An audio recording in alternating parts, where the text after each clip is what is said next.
Hey.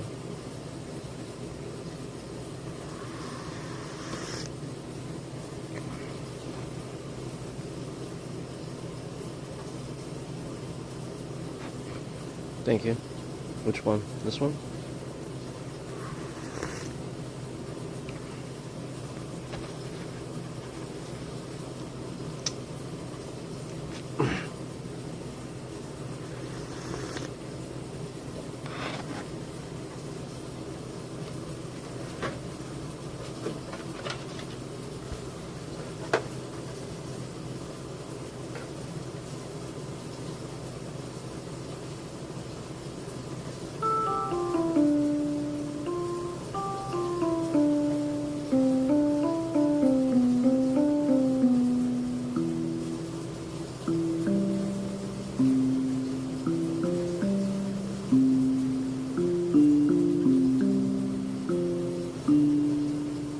Thanks. Appreciate it.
I don't think I'm really that good. But thanks.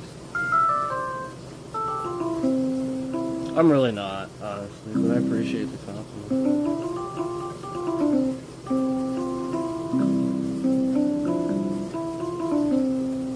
Trying to get better.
Yeah, not famous. I'm not like famous.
Thanks for watching.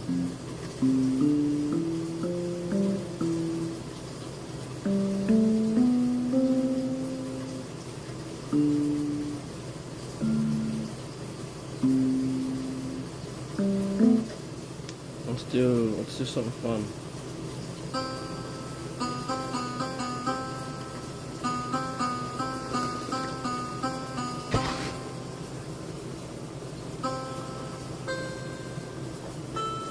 Where is it? Up here?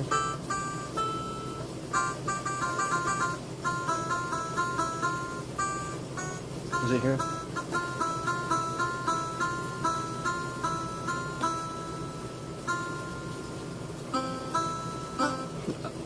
I don't know what it is. I started figuring it out the one day by ear, but...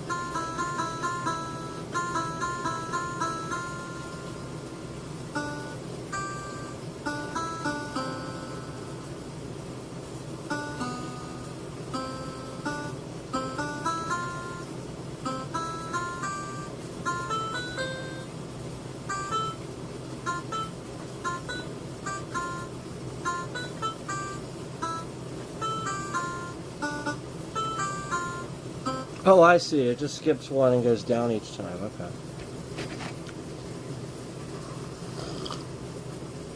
See, I do it by ear and memory. I don't. It's just that's how I do it.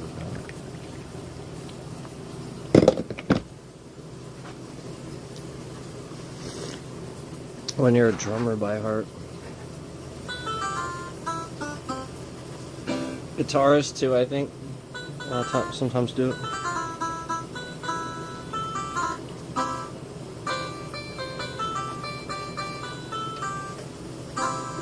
I know it doesn't typically go with piano. Usually piano people read sheet music. I always just figured it out by ear. And sometimes I was wrong.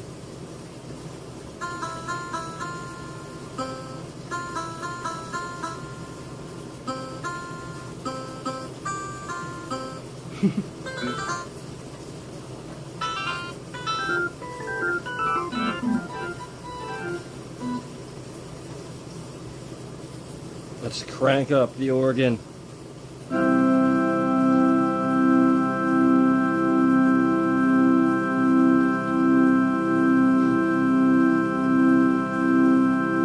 Are you awake yet?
Organ is easy.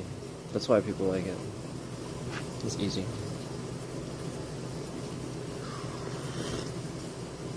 So like essentially all it is I'm just finding a chord and then just holding it. And then just like playing around with chord progressions. That's all I'm doing. So like down here, this is a C, I think. And so like we're starting down here, and then like I start way back up here again. So this would be, you know, that octave up again. We just start back up here at the next octave up, right at the bottom of that octave, and you just start climbing around. Like that. And sometimes you just press the same chord again, an octave up. That's all I'm doing. So this is this is the chord I'm using right here. I'm using this chord here. So the chord I'm using is this key. It's the 3. So it's this one. And then with the cool thing about this chord is you can switch it to this.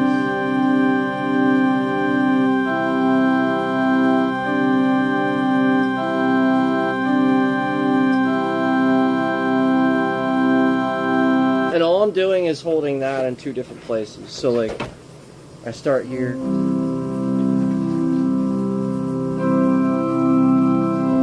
So That's it. That's actually like how most like older songs started. Like, you know, like When the Saints and stuff, or Oh Come All You Faithful, Greensleeves. All those different songs over the years followed just a very basic climb up, you know, the scale. So they're very easy to learn. That's why you hear me playing them, because it's just easy scaling.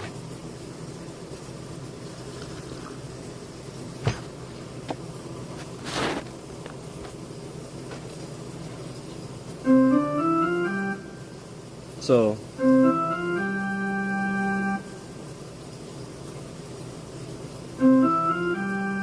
and then all I'm doing there is just a chord at the end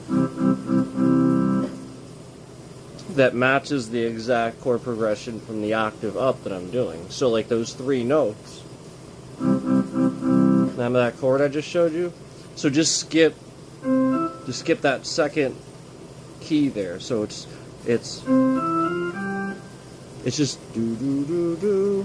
That's it. Do do do do. And then I hit the 3.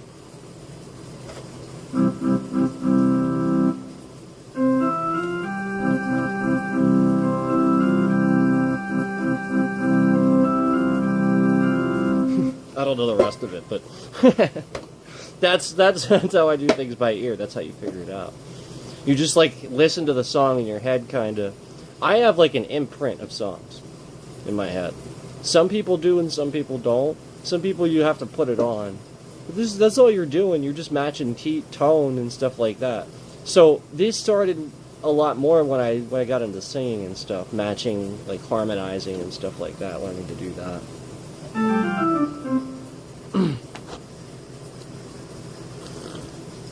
But I mean, I was in chorus in school, I was in chorus in church, I was in band in school, I played all these instruments, and so I mean, it's not like I've never practiced those things and harmonized with people before and stuff like that, to, you know, just sort of kind of have that ingrained in my noggin. So, here's what happened. I would have been in chorus in high school, except here's what happened. In high school, in middle school, I got kicked out of chorus. Here's a funny little story. It's funny now. It wasn't funny at the time. It's pretty funny now. So this my friend at the time, I feel like he was just trying to get my attention and be my friend at the time, maybe, and pick on me a little bit, but obviously I didn't see it that way. Anyway, I was in chorus, and I was just trying to sing. I was just trying to be there. I think I was late because, oh right, I couldn't get this. I didn't know what the schedule was. Like, for some reason, I just didn't know the schedule. I don't know why. I had no idea when chorus was. Like, nobody would ever communicate with me. It was really bad. And so, like, everybody was already there. And, like, I was in homeroom for, like, a good 20 minutes. And the teacher's like, aren't you supposed to be in chorus? And I'm like, that's today? You know, like, it's like that sort of thing. You know, it's like, he's going to kick me out. And so, like, I went, and he's already mad. And then I get up there, and then, like, they're just laughing. And, of course, you know, it's because I'm late and stuff. And, of course, nobody knows why. They're just going to pick on you, you know. And literally the whole time I'm just trying to sing, and this dude behind me is just kicking me. Just kicking me. Over and over and over. And then all the music teacher sees is literally just me jutting forward. And he's just getting irritated and irritated. And he goes, that's it! You're out of here! Get out! Don't ever come back! He was like really mad. And I was like, okay. Got it. See ya.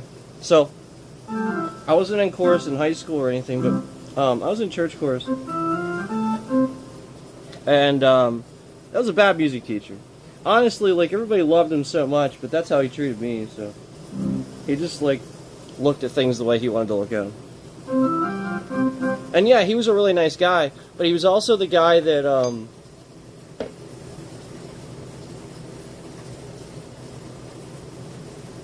when a kid left school the one day and tried to run away from school, instead of calling the police, he ran after the kid and tackled him. True story.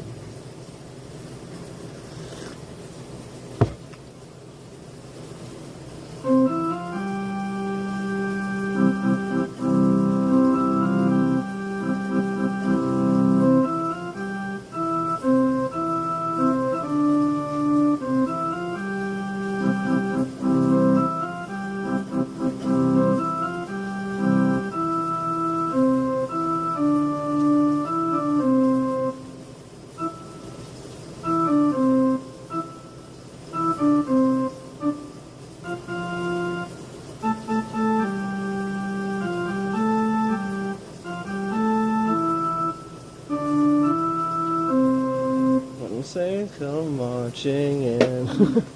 I know how it goes, I'm just trying to figure it out, you know what I mean? No, but like that's no like discredit to like I don't mean to like I love my teachers, I had good teachers, I had good education. There's always gonna be some people here.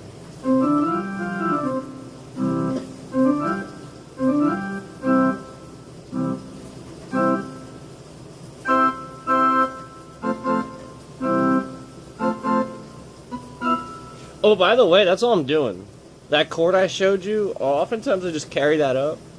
It's very, very much like a bar chord on a guitar neck. It's very much like that because you just carry it up.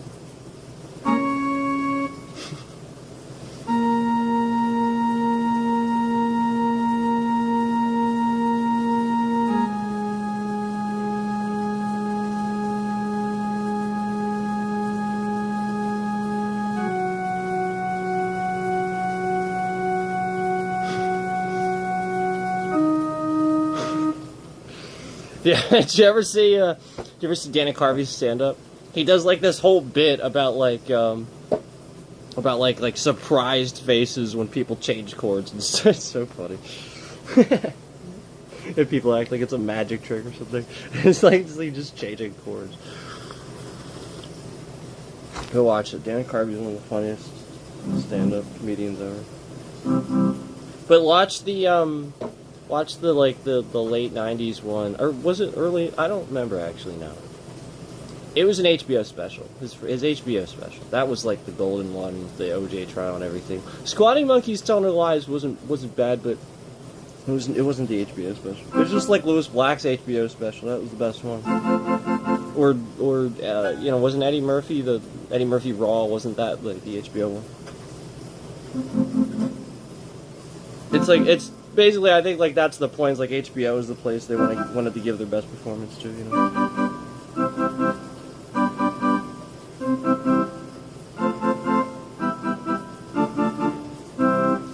So like basically, this is what you have to realize. With this chord, what's cool about it is, it is very much like a power chord, bar chord. So like when you're using it, you can literally just move straight up. So it.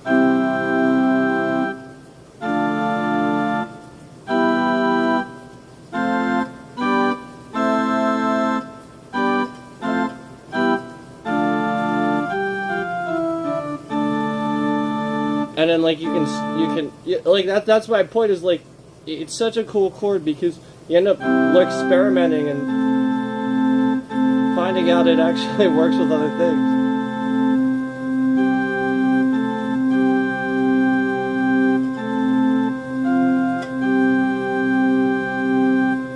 So that's my point is like you can move it all the way up.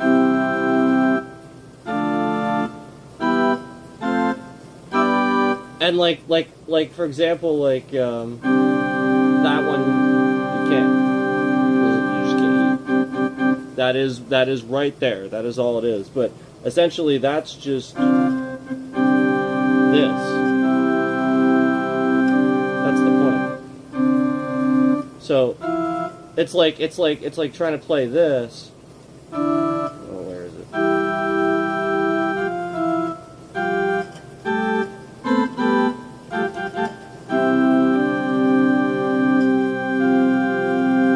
Same thing. Like you can't.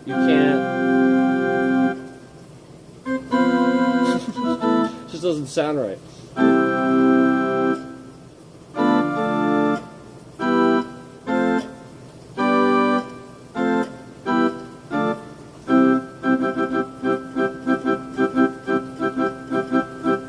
But those are that's it. It's just every other.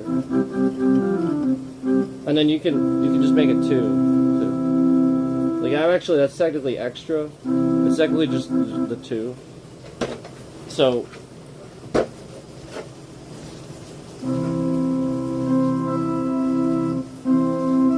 I'm just doing. I think it's actually extra that I'm doing that.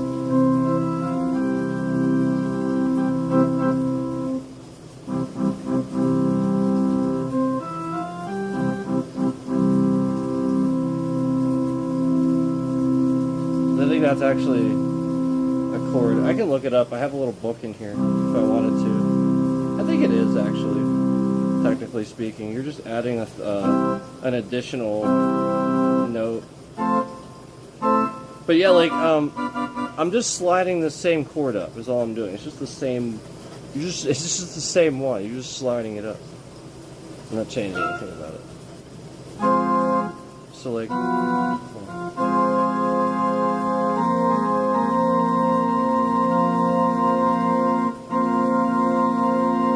For example, that doesn't work that way. You know, like if I wanted to move that around, you know what I mean? Like that's not the same thing.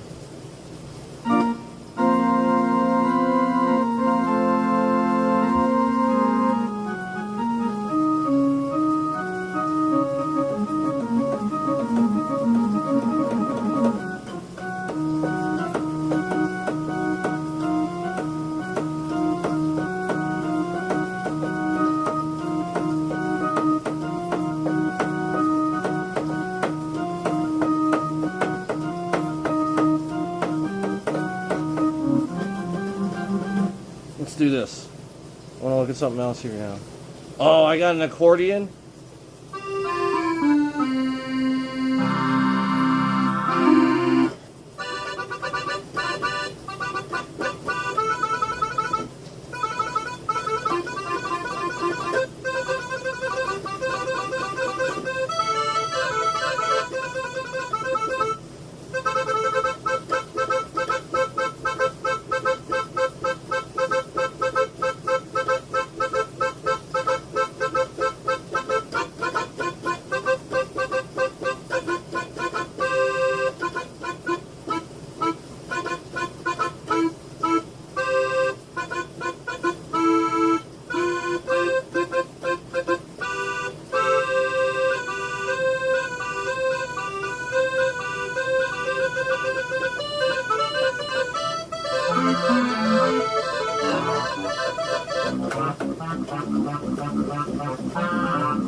Hello, accordion.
there's always this really technical thing I want to do, and then I try to do it, and then I'm like, nope! My brain can hear it, and then my fingers are like, nope.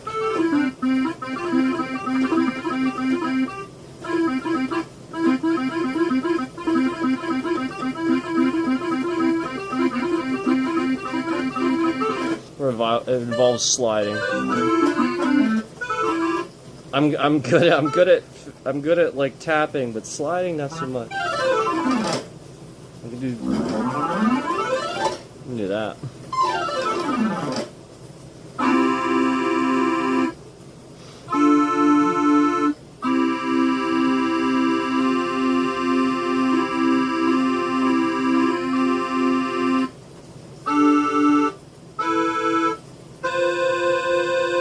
See, that's the point. You try to slide up some of these other chords.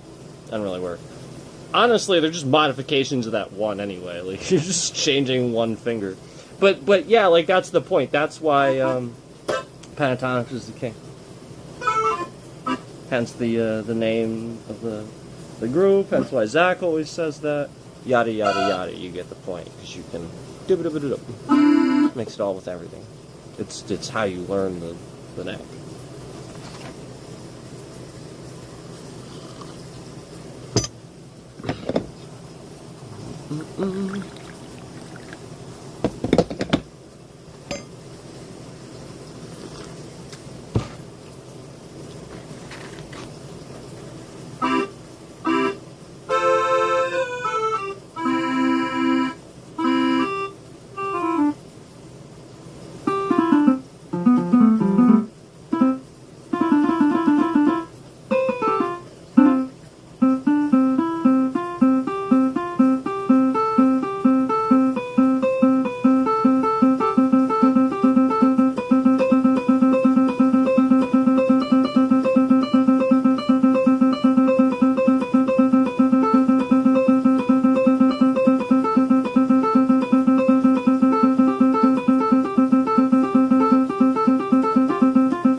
This sucked.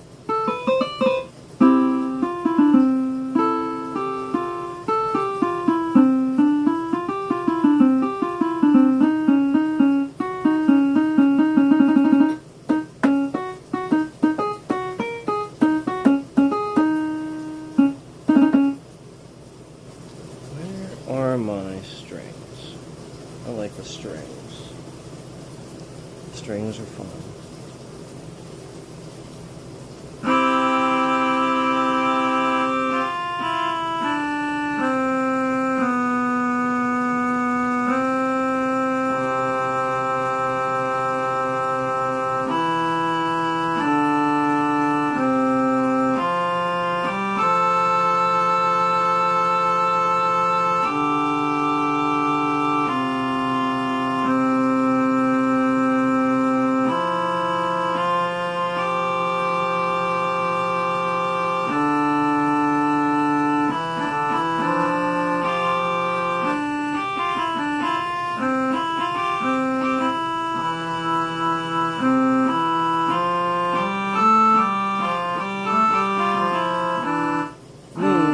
Shit. I crossed there, my bad.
Hi.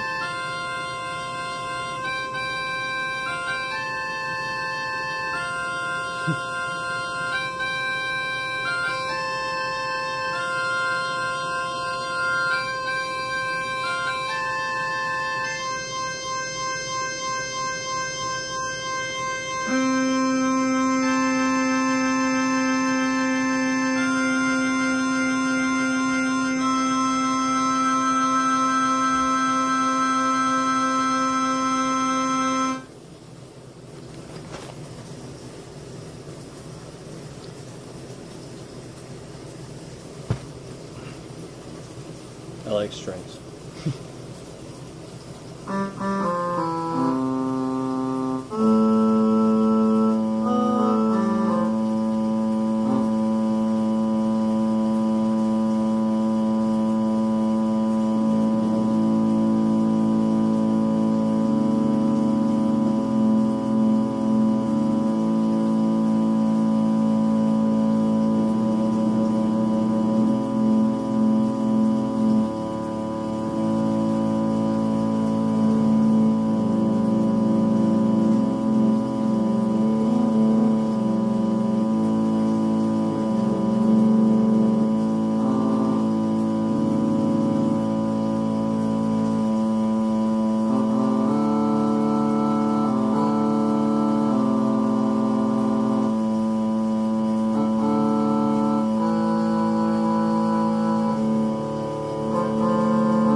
Thanks for watching, I appreciate it. Even though YouTube doesn't really seem to be showing the stream. It's going to be capping concurrently.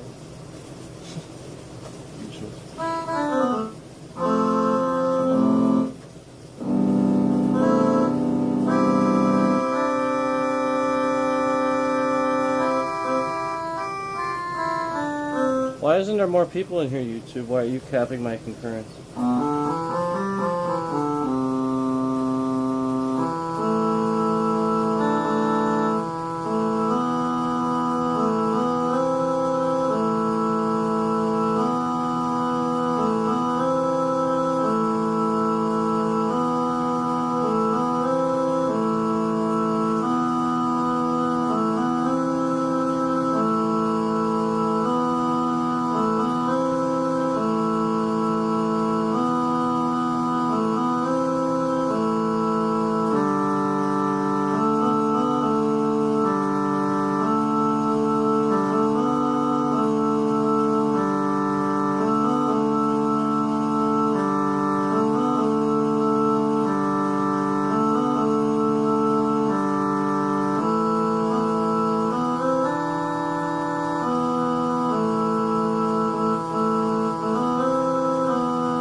That's my problem.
I have like a. So I was gonna actually do some music here, and then like I was gonna do some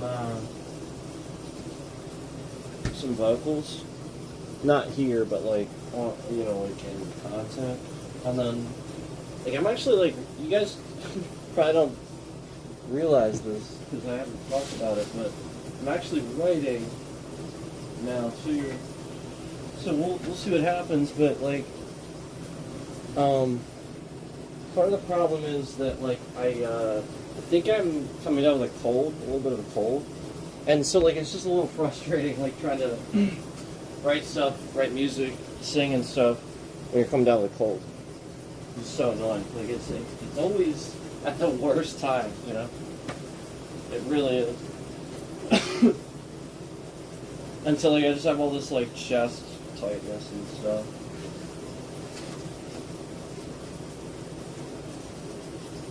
I got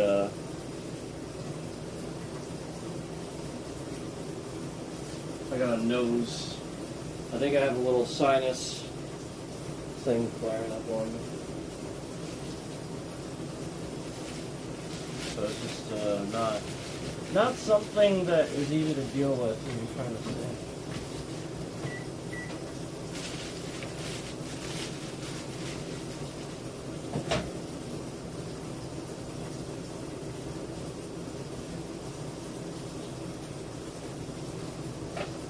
Like it works fine for the chunky stuff, for the growling and stuff like that, but like actual singing, it doesn't help at all.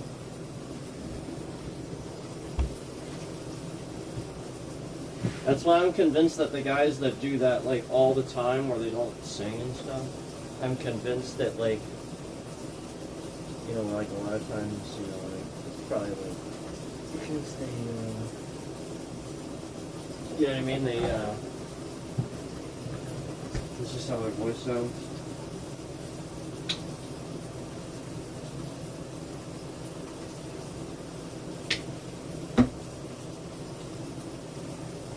Well, like some of these guys though can do that, and they're like really good singers too.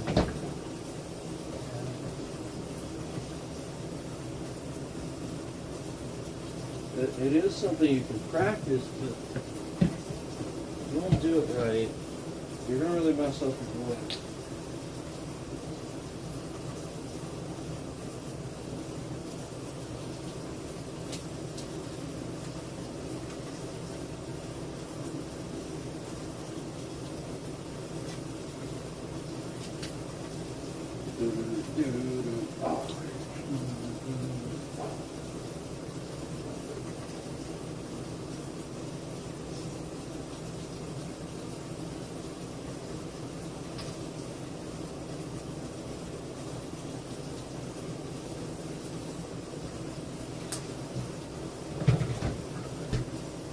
everybody's technique is going to be different too. That's what you have to realize. I think that's what people don't understand about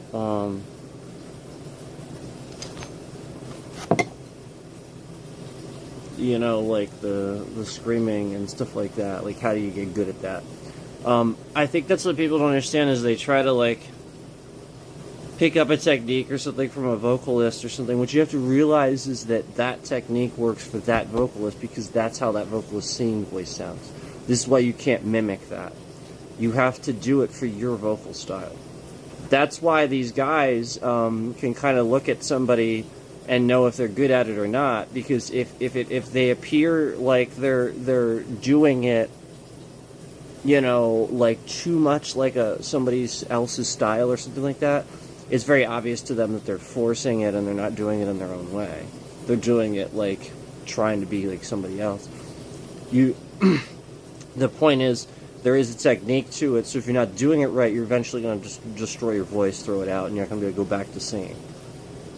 So that's the point. You can't bring it. If you can't bring it back and it throws your voice out, you're not doing it right. So you have to do it to your vocal style, and it has to, you know, mimic where your octave range is. So like let's say you're sitting here and you're trying to do the low growls and stuff like that, like Ivan Moody from Fight Burger Death Punch, and you're trying to get really low like he does, and you can't do that. Like, let's say your voice is up here and you're trying to do that and you're forcing it. You will strain it, you will throw it out, and now you'll maybe be stuck down there or maybe be stuck up here. Now, obviously, there are some people that do have like some sort of a natural ability to throw it around all over the place. If you have this, you can probably handle that, but most really don't. David Draymond is probably one of the only ones that I've seen that can just kind of throw his voice around and do things like that. Chester could do it. That was kind of the point. Chester was so good. A lot of these guys that, you know, like that's the point. They develop a style that everybody liked, some sort of scream or growl or something like that, based on their pitch, their vocal style, and the way they sound, and it took a while. And let's be honest, some of them didn't necessarily do it right when they first started either, and then we noticed they changed it a little bit and it meshed a little bit more because they learned how to do it. They were throwing out their voice, and at some point along the way, I'm not going to mention anybody, but at some point along the way, they changed it because they weren't technically doing it right, and they were throwing their voice out, and they had to fix what they were doing, or they weren't going to have a voice anymore. And that's what you get with some of these guys that do that.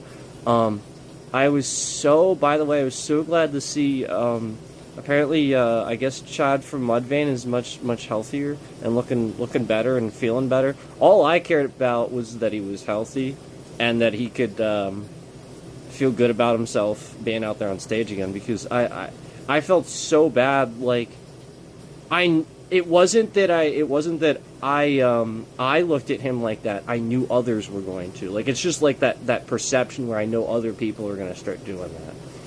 And I could tell he was having trouble getting some of the screams and stuff out because of his body was different. His body chemistry was different. And he's not used to that. So just, you know, like, it's cardio and stuff like that. You have to be in shape.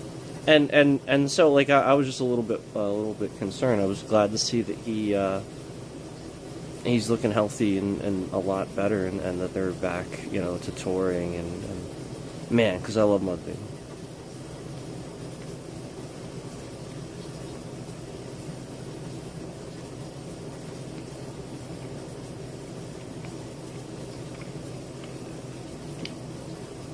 Like, everyone in that group is so talented.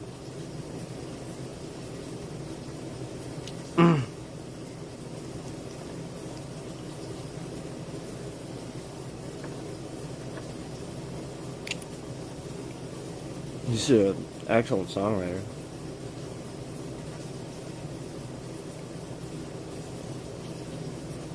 A World So Cold should have won, like, every award possible.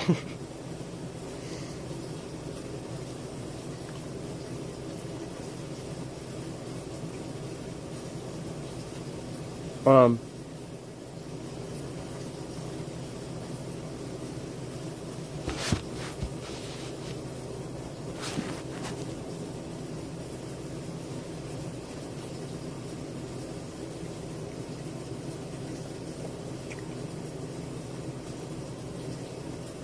so,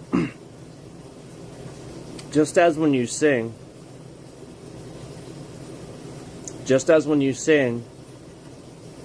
when you do the low stuff, it comes from the diaphragm. And then you build and tighten the air. And lift the chin and tighten the lips and stuff to raise the pitch. Just like you would with singing. It's a technique just like singing. And so when you're doing that, and you start to learn those growls, there can be no other reason why, we should have seen it coming. Like where he's like really, those really like low growls and stuff. If it's not coming from down here, and it's that same pitch as him when you're doing it, and it's coming from down here, you are not you're not a baritone. You're not in that octave range.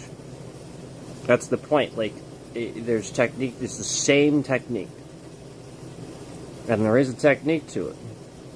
That's the point. Otherwise, yeah, you would really screw up your voice. A lot of singers have done this and then learned. Chester was one of the few ones that I think was sort of just always kind of doing it right. Like, he just knew, for the most part. Yeah. His technique was pretty flawless. And then we saw it live a lot of times when he would do something live. That was where I really saw how he was able to do it. Because it was all about how he like would, sort of kind of tilt his head back, arc his throat a little bit, and just really get the scream out. Like it was like the sort of thing where he'd set his whole body up, arc his head back, and then just really throw it out there. And yeah, like if he knows how to open his throat properly, he's got clear air passages, like almost no phlegm. Sure, it's when he tightens that and he closes that range, to narrow it for his tone as he pushes that air, he's not going to get any pushback from his pipes and his phlegm and stuff because he's just pushing the air. It's all clear, it's ready to go because he practiced it. It's controlled, so he's just going to get it. And it's not coming from here. It's coming from down here. That's why it won't. That's the point. That's why it won't flare up your throat. And so like I really had to, like the giving up thing. So like the reason he can do that, I did it once, but I did throw my voice out, and I did it the correct length, and I did it on pitch, but I could never do it again because I did it one time and I was stupid. I should have recorded it. I did it in the car. Just in fucking Walmart parking lot. And my voice was honestly never the same. This was when I threw it out. And I knew it was never going to be the same again for the first time. Now, I could sing and I got it back and stuff like that, but it was never quite the same. It was never quite the same. And it was because of the giving up scream. I should have just recorded it. If I was going to do that, I should have gotten paid for it,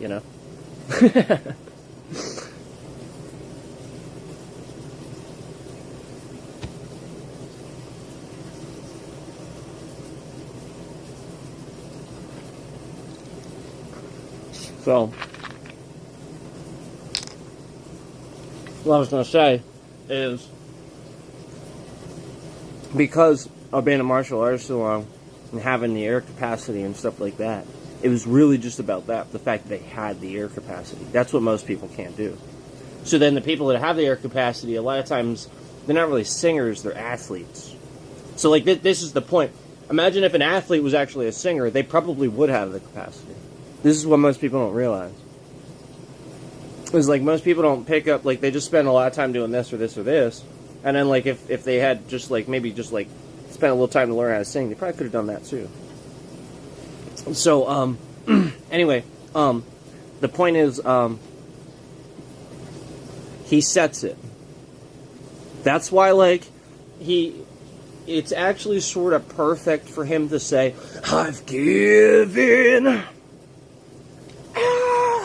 You know, like, that's why it's perfect, because he's able to crunch his body. It's actually sort of like, thinking about it like a martial artist would. Where you know, you have a firm foundation, a solid foundation, and then, you know, you lock in, and then the moment you're ready for that technique, you just explode. It's just an explosion, because you're so practiced at it, you're so ready for it, it just happens. It needs to be an explosion, and that's what he does. He crunches his body. You can give in, and then, like, he has all this air just in here, just waiting to explode. And then, like, he just arcs his head all the way up, and then, like, just...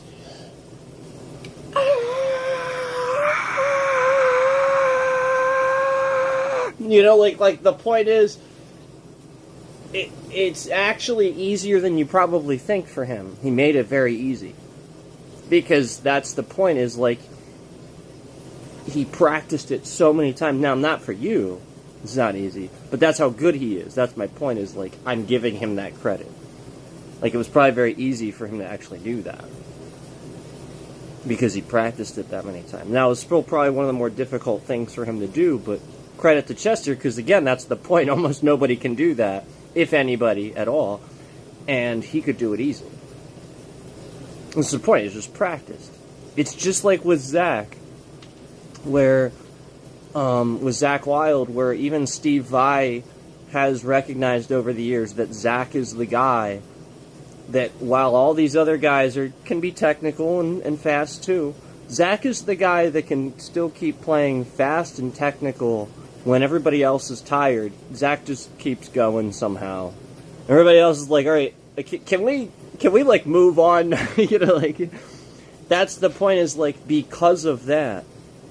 He's practiced so much.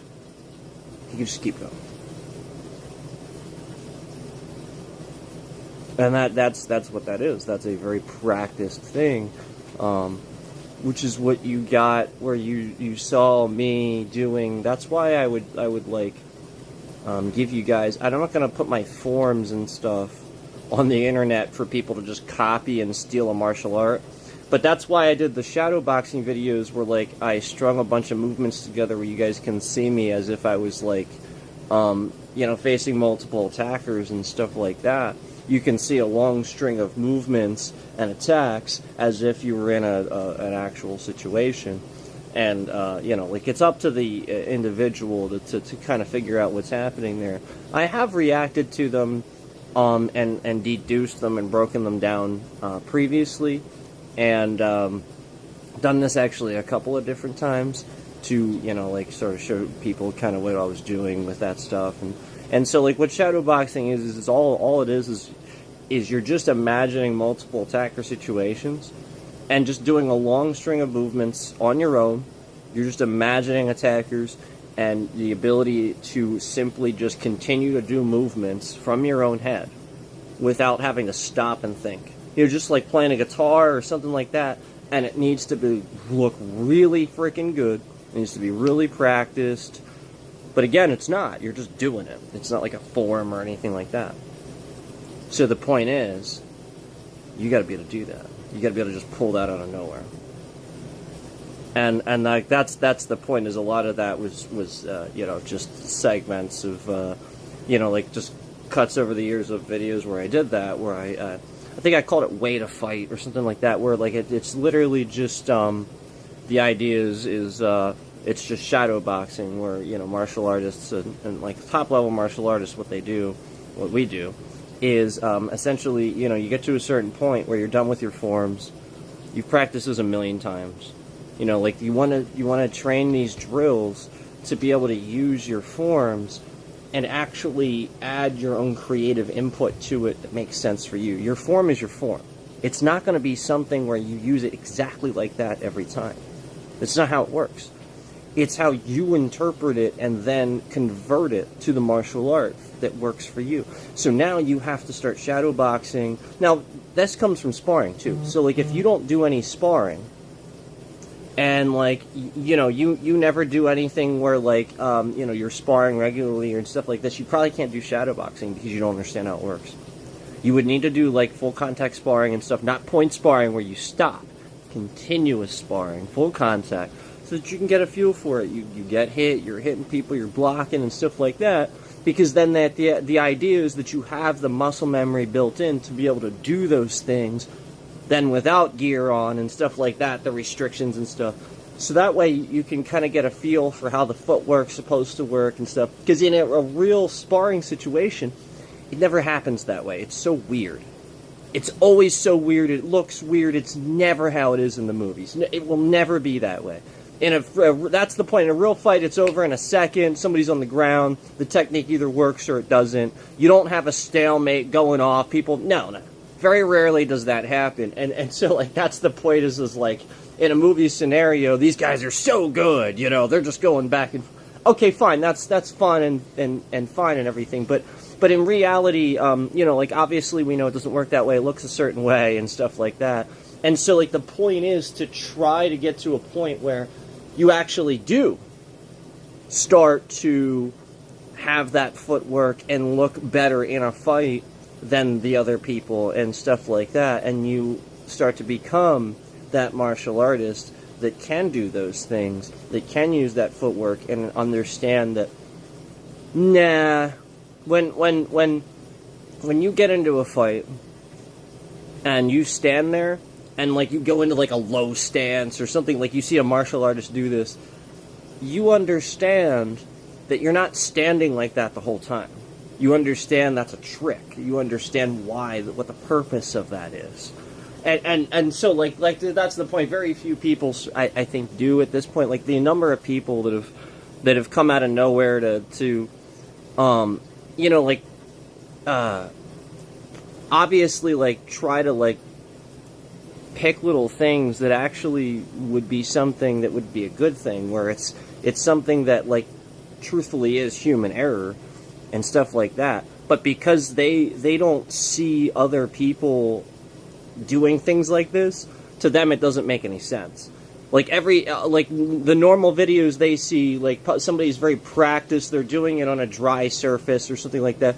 They don't see like a real scenario situation where you know what I mean? Like somebody's like, oh, there's leaves or water on the ground, and so somebody's like shifting around or something like that. And so what you have to realize is that most people are going to be like kind of trolls these days, and it's sort of a condemning sort of thing where they resist the ability to accept new things too. But like what you have to realize about that is like with all things, there's always an opening, there's always another thing that you can say, oh, this is going to happen, this is going to happen, this is going to happen. This will drive you mad. This will drive you insane. You can do this all day. I can sit here and nitpick about... That's the point. Like, I made this point before. I can nitpick about the Bruce Lee movies and Chuck Norris and stuff. But why would I sit and do that? Because the point is, well, in those scenarios, maybe it would have worked out that way. Maybe the guy would have been fooled and did something stupid like that, and it would have been that cheesy. Like, who knows?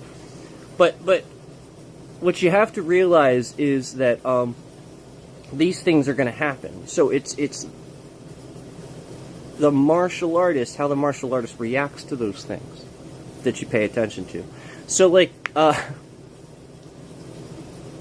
thought it was funny how that first parody stream where hey Chelsea, that first parody stream, that not parody, the prank stream I did where I'm falling over, I thought it was funny how I sort of naturally protected myself, if you noticed that, the first one I did. Now the second one I tried to act a little bit more like, but like if you notice, the first one I did, my muscle memory kicked in where I literally just fell over And instinctually, my other leg came up to guard my whole body.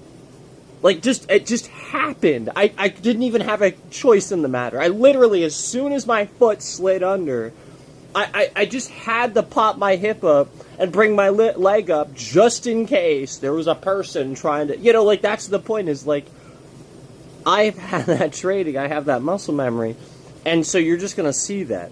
So there's these circumstances where, like, people that don't understand something, they feel a certain way about something, they're gonna use that for a narrative to try to be right or something. Like, this is kind of how people are these days. They see things a certain way, they just kind of want to be right about it. And, like, I'm just going to move on from that and just be perfectly honest with you, okay? So, again, if Donnie Yen was standing on a rubbery surface, like the guy who's, like, super good at kicking and stuff, even if he was standing on a rubbery surface and lifting his knee high and stuff like that, and there's leaves under him, and he's wearing socks, and it's literally wet, it's like a rubbery surface and stuff, even his foot would shift around. The point is, he's not going to fall. Okay? That's the point. Your foot's going to shift around. Especially if you're not kicking a target. So when you extend your leg and all that force goes out, if you don't shift your standing leg when there's water there, you would fall. It's called physics. I had to shift the standing leg to absorb the backwards fucking forward motion of my leg kicking. The point is, I did the kick. So if I hadn't done that, I would have fell right on my fucking ass. So the point is, my foot shifting around is actually me adjusting, knowing these things. Because I have the experience of my foot this many times on a wet surface. I actually trained that many times on an inconsistent surface that yes, even if I'm not kicking a target, I can shift my foot and adjust because of throwing the kick out there. Most people would just fall on their fucking ass. Case in point, I know a friend, maybe he even watches and he's probably going to laugh if I say this, who broke his rib because he was trying to show off to me in a gym when he was learning martial arts way back and he knew I was an instructor. And he's like, yeah, I want to show you this cool kick I did. And he went to do a high kick and not a wet surface, but he was wearing socks. And it was socks on wood. And it was a heavy bag, and he goes to do his high roundhouse kick. Whoop! And he just falls. He falls like this, and his rib slams into the wood and cracked a rib. So the point is, that's reality. And meanwhile, I stood there and did this back and forth over and over and over, and they're like, intentionally finding this thing and trying to use, like, no, you're actually wrong. Because you're that big of a troll, you don't actually see that that's actually means the training worked. So, it's kind of like when people don't understand, like, a whole series of, like, punches and movements. It doesn't make sense to them. Because they can't break it down, they can't see it. So to them, then, it wouldn't work. Or something like that.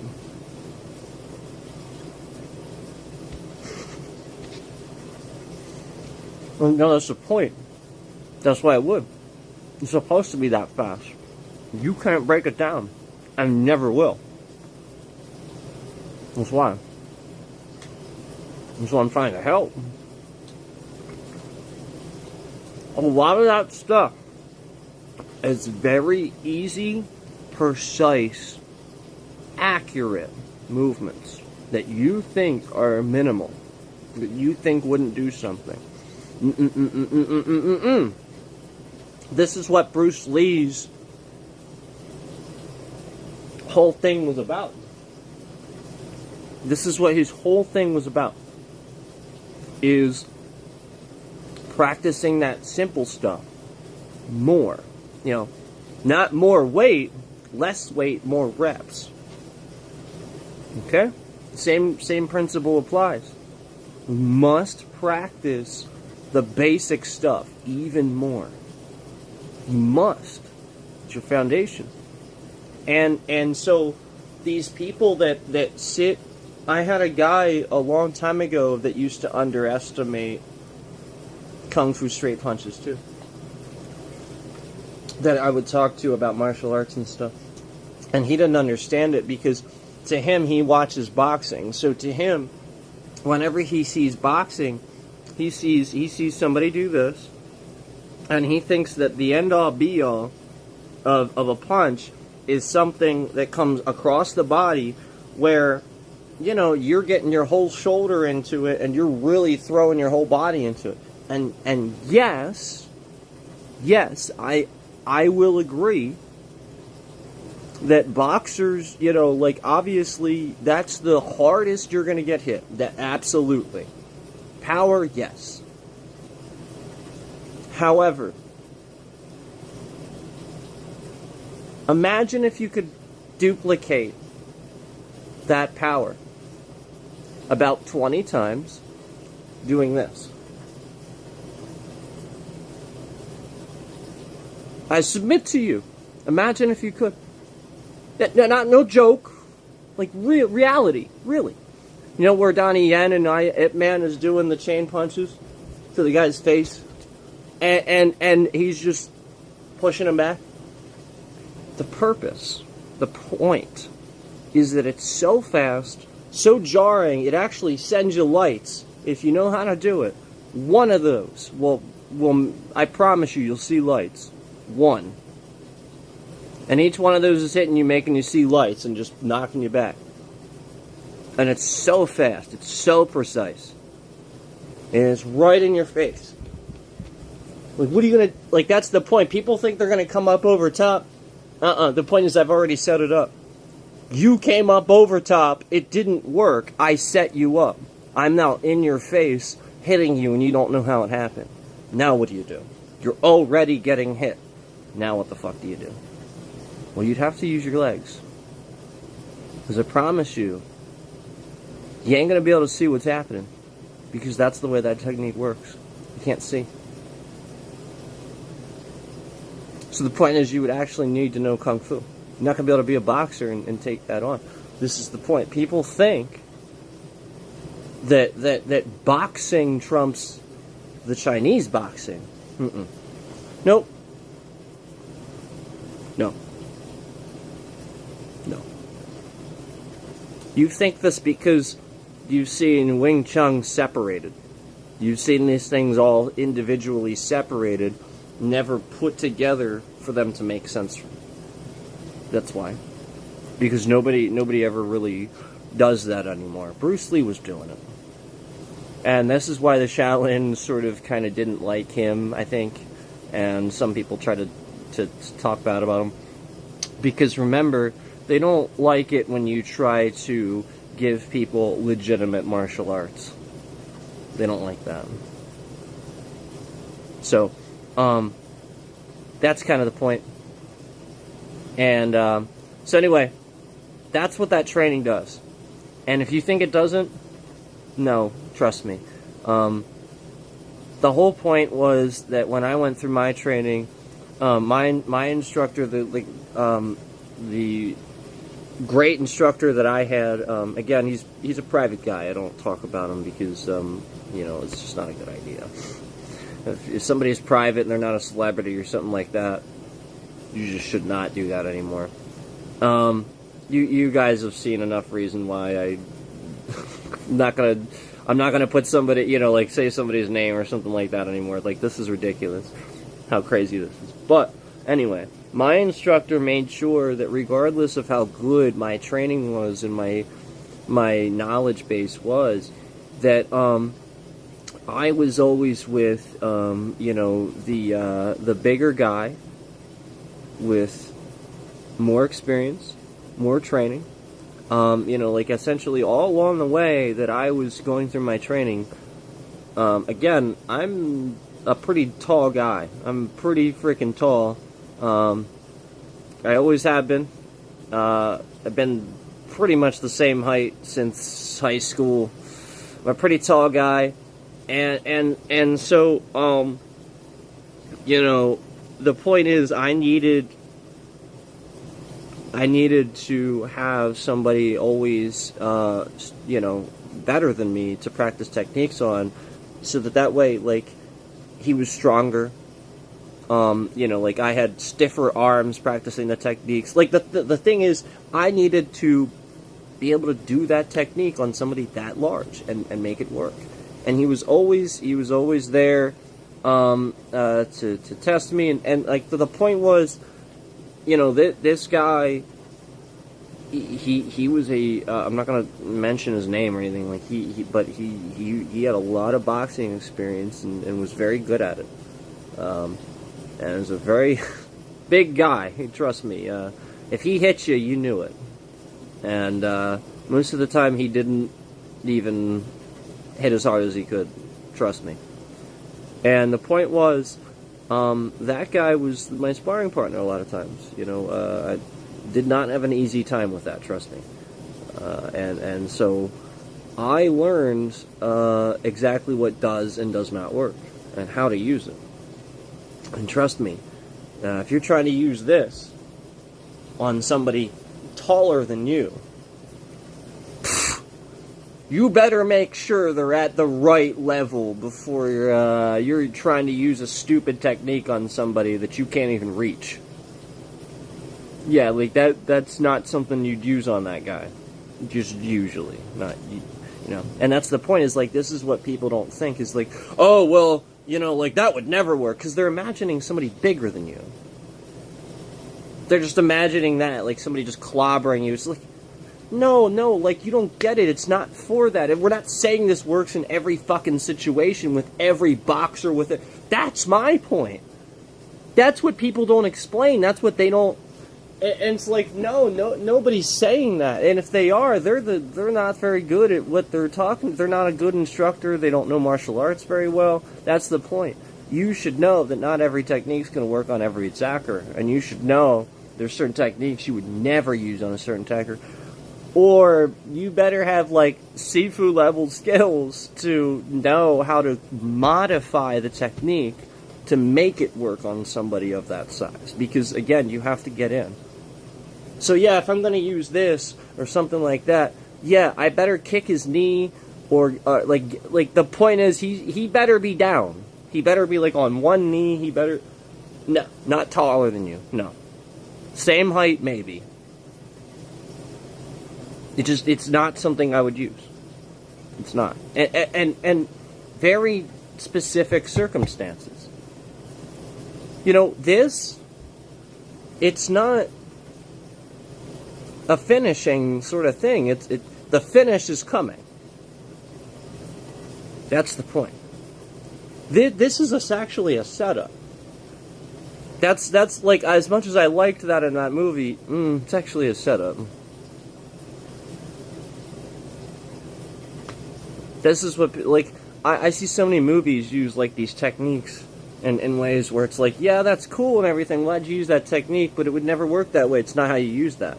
It's not for that.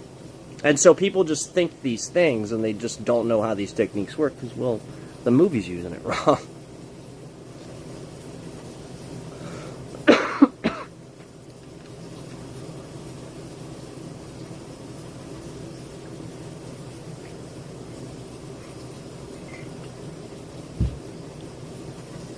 Okay. You just finished it, like, knocking out an attacker, right? It's like, all right, you finished knocking out this attacker, right? All of a sudden, you feel like this hand coming around, trying to grab your chin. So what you do is you spin and you hammer fist the chin. And you spin and you hammer fist the chin, and simultaneously whip the arm out so it's not grabbing you anymore. Suddenly this guy has his arms out in front of you. He might be coming around swinging this hand really, really quick, now coming around with the other hand, but he's in front of you. Right the hell in front of you. Suddenly, this to the face really fucking fast, really fucking hard with an explosion suddenly makes a lot of fucking sense, doesn't it? Because you already knocked his arm out. Now he has to swing all the way around, and you're right in front of him, ready to go. Boom, boom, boom, boom, boom, boom, boom, boom, boom, boom, boom, boom, boom, boom, boom, boom, boom.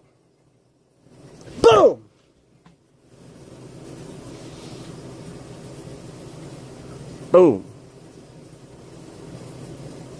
And you were trying to one-punch me. Like, this is what people don't understand. They just see things out of context. They're like, it never work. Stop doing that. It's a movie.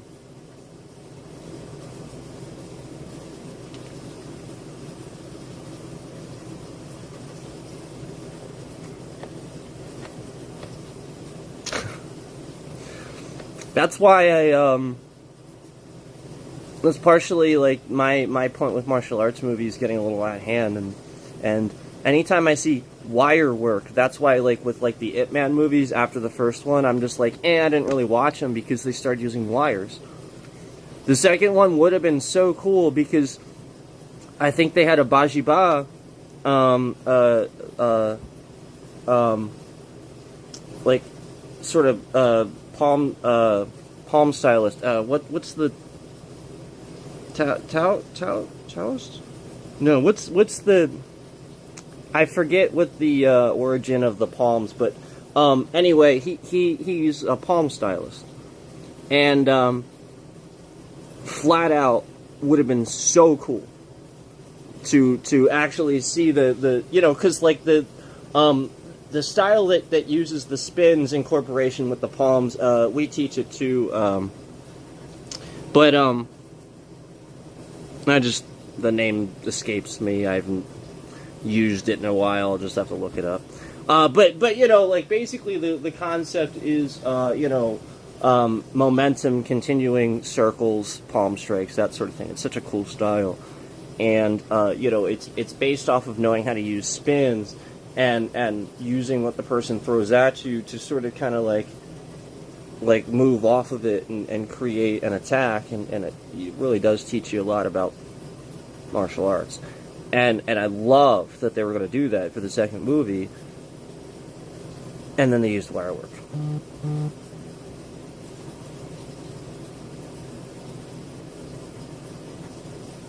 And then they used wire work. Like, alright, so it was so cool.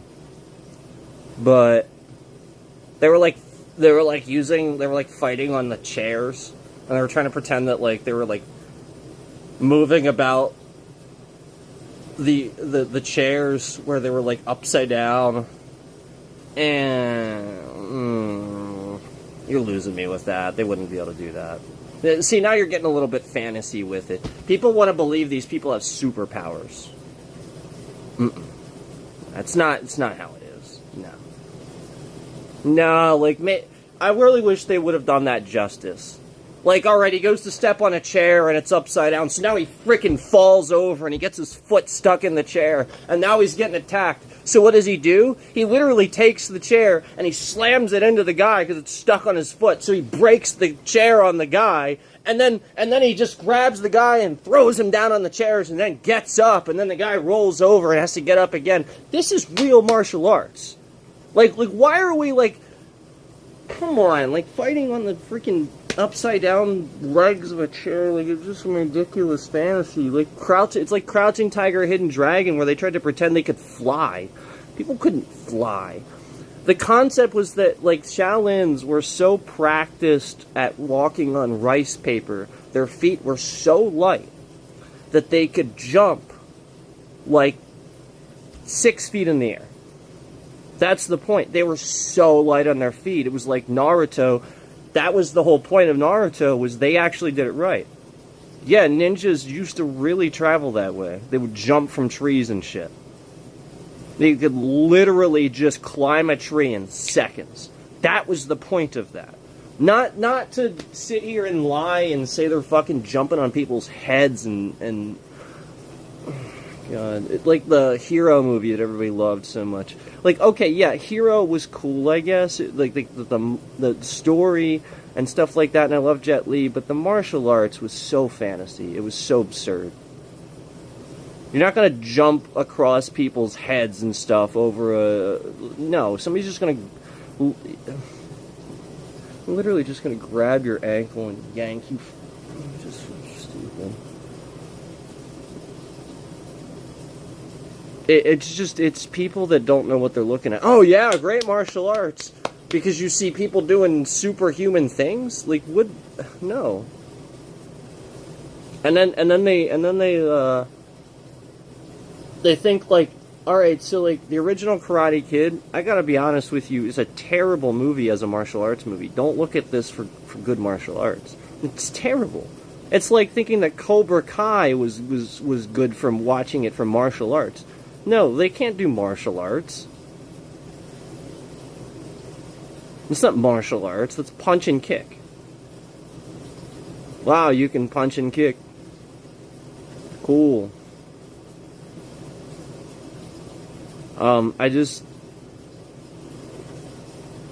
so simplistic.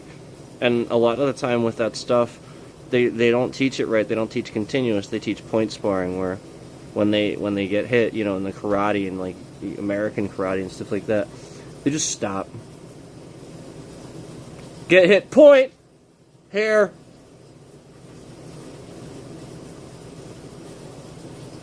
This is the dumbest thing I've ever seen. You know why? Because I promise you, you hit me, I'm coming at you full force, enraged, and you're going down. Yeah, like, it literally isn't going to work that way. You hit somebody on the fucking street. Oh, yeah, point. Break it up. No. It's not how it fucking works. So why the hell, why is every karate class ever trying to act like point sparring and competition matters at all? For anything. Except to go, I have a belt, I have a trophy. This is my point, like, and Bruce Lee was making the same point and he got hated. Where he was literally pointing out the fact that Kung Fu is better than karate, not to be that way about it, but just because it is. Just because literally it was broken down and came from that. It's just less of it. They're just taking less of the concepts and simplifying it and trying to say that doing a punch while locking your joints out and slamming your joints out is a good idea.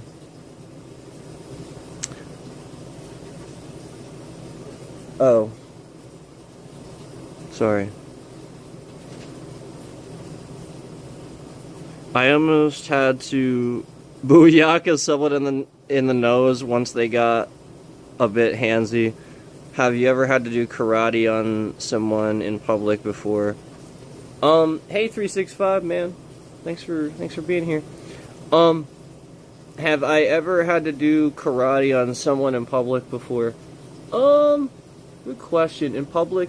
Well, technically speaking, yes, because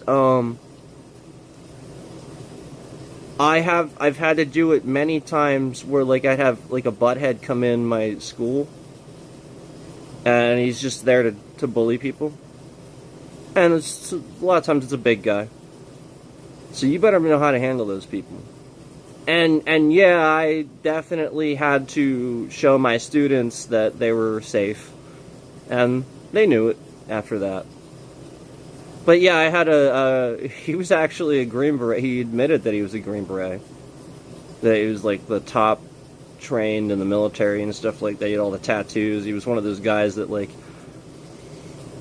would say sort of gross things when he'd talk about you. And so he'd talk about gross stuff. It was very obvious he had PTSD, like war PTSD and stuff. And like it was very obvious he wasn't a fit. He wasn't going to be a fit. And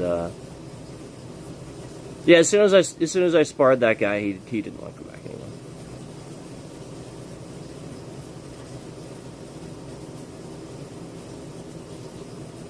Oh, you hurt your hand more than his face. Yeah, you gotta learn how to punch.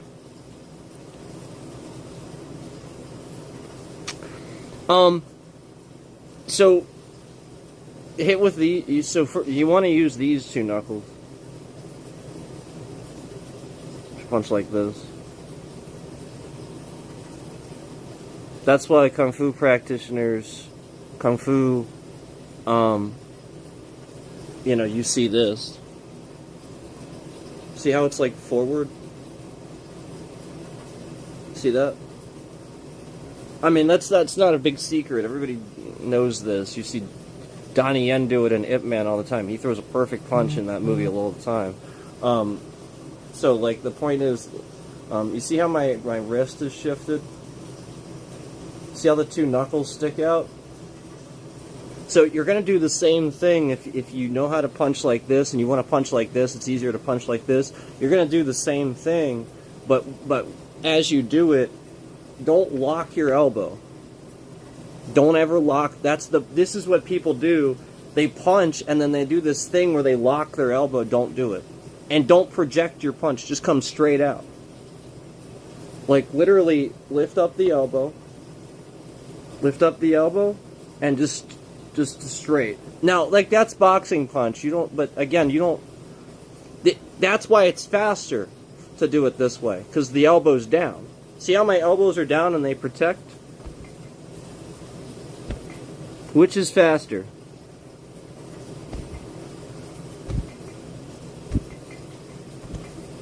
You know, and this is the point, is like, I would do this demo to people, and a lot of times people would be hooked on Kung Fu after that. They would realize, like, seeing this in person, you know, it's the sort of thing where, like, you immediately realize the elbow isn't up, so you're not going to get hit in the ribs.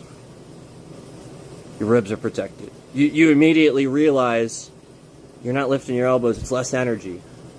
Like, there's just all sorts of things about it. Like, it just makes more sense. It's more logical.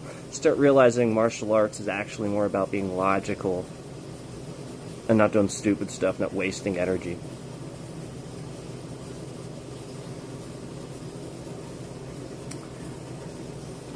Sorry, my wife out of here. That's why I carry the blue wrench around. Alright, man. Well, thanks. I appreciate you stopping in the stream either way. Thanks, man.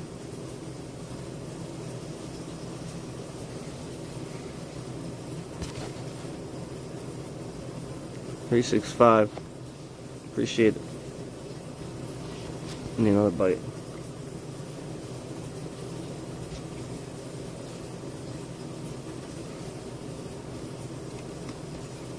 But, some of the coolest shit I love about Kung Fu is, here.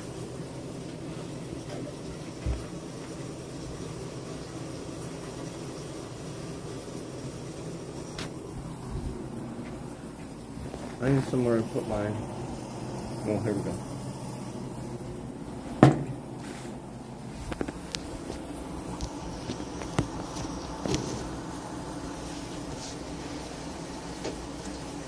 Okay. So, some of the cool things about martial arts is that you can, like, when you're,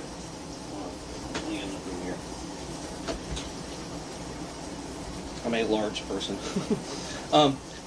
So like some of the cool things about martial arts is like, all right, so like, for example, if I'm doing that where I'm doing the straight punch out like that, where we're doing these and we're coming straight out, some of the cool stuff about martial arts is, like, if you have a multiple attacker situation where your punch comes out, don't waste energy. So like this becomes this, you know, like punch, elbow, kick, you know, like things like that. You can even elbow, you know, like it's really that simple, and you know, you can come at different angles. Like, the point is, I'm not wasting energy. Karate wastes a lot of energy. It's really dumb things like this and this Okay, this, like, everything's open. What the hell is that? And what is this blocking? What do you think this is blocking when you do this? Okay. This is a leg block. It is. But, again, you want this other hand here. If the other hand isn't there, I promise you, if the other hand isn't there, when you go to block that leg and you hit that leg and it comes up, now people say, oh, you can't, I block kicks all the time. Literally, I just smack them away. It's so fucking easy. This is the point. You're like, you can't block a kick. No, literally, I can grab somebody's leg. This is the point. People don't realize how easy Kung Fu is. They're doing martial arts wrong. It's boom, boom. It's so easy. Boom, boom. Leg block, leg block. But the point is, if I don't have, now this one's here, because if I have this one here and I'm blocking a kick like this, realize I'm going to flip my hand around and slide it off to slap it away. I'm not going to just stop here, which is what karate does. They go, ugh! That's how you block a kick. Ugh! No! You brush it off and push it away. You don't stop here. It's going to hit you in the head. You're not going to stop a kick here. It will hit you in the head. You have to turn your hand and push it away. Same way you block an arm. Okay? So the point is there's very easy ways to do these things, but people don't know how to do them. And so they get half the information at karate. Ugh. No, here. And open. Oh, you're jam your fingers. If you jam your fingers, you're a wuss. If you jam your fingers, you're a wuss. Stop tensing your fingers so much. Relax, loosey-goosey. Something hits my finger. Oops. Oops. Oops. Relax. Stop tensing up so much. That's why literally your tension, your hard styles aren't the answer. It's the opposite. It was to teach them wrong. That's why it's like, that's why I said we don't break wood. We break cinder blocks. And we don't do it by hitting them. It takes a long time. I promise you. This is it. It's just that. That's how I break cinder blocks. Like that. Just right like that. I ain't gonna do it any harder, but you get the idea. I have accidentally broken things by doing that before. I broke my whole desk the one time doing that. By accident. Just trying to demonstrate it. This is why I had to stop using my open hand in sparring. People think a slap is a wuss technique. Oh, hell no! Hell no! That's why I don't use it. Punches are wuss techniques. Yeah, I'm not going to tell you why. I'm not going to give you the answer for that one. That one I'm not going to tell you, but punches are wuss techniques. They don't work as well. And there is a little bit of a secret there, and I'm not going to tell it to you. For those who know, you know. But open hand, oh yeah. Oh yeah, especially if you have big hands. These knuckles are coming right across your face. And then a tiger claw is coming back the other way.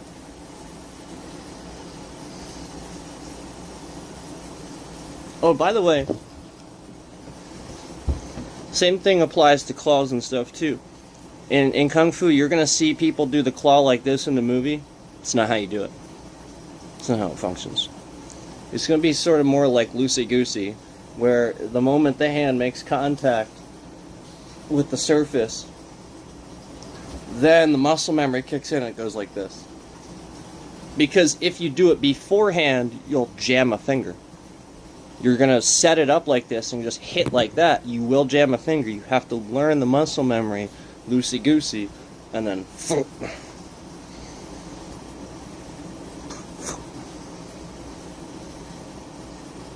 That's how it works.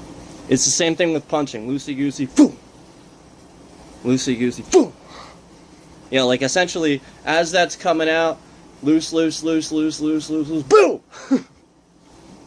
That's how it works. That's why people underestimate it. Loose, loose, loose, loose, loose, loose, relax, relax, relax, boom! That's how it works. It's an explosion. Same thing with boxers, too. They do the same thing, they just won't tell you. You see them all the time. They come out really relaxed like this, and then they kind of... They do the same thing. They just don't think about it like that. Yeah, they don't think about it. I taught this for a very long time, so I've thought about it like that. I can just break it down like that, that's why.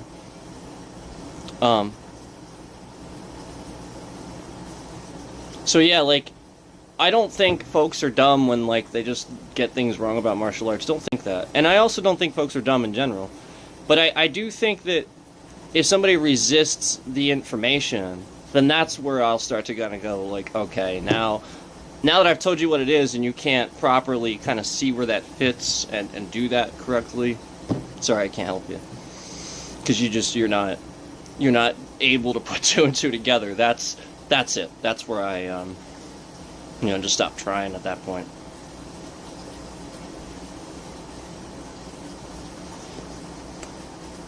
Oh, I'm sorry, super tall. Nightbot got... My client just got here. I'm going to ignore her and listen still, though. 365. So funny. Super tall. Yeah. Most people measure with their shoes on, I think, right? So if you want it, like, with my boots on, I'm like 6'3", 6'4". With shoes, I'm like 6'2".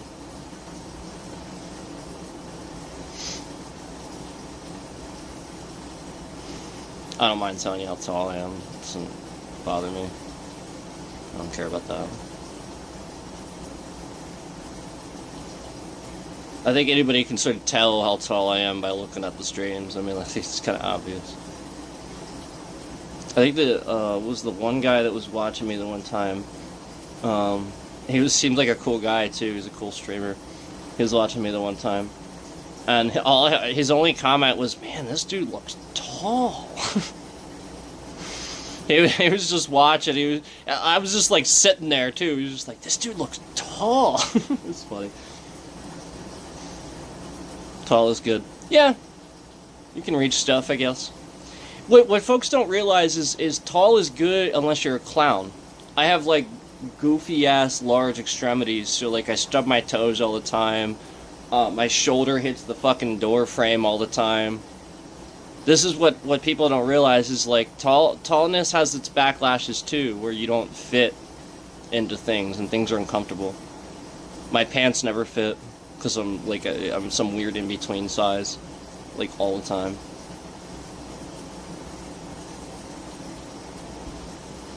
When I was younger, I never could find shoes that would fit. I always wore size 13s in high school.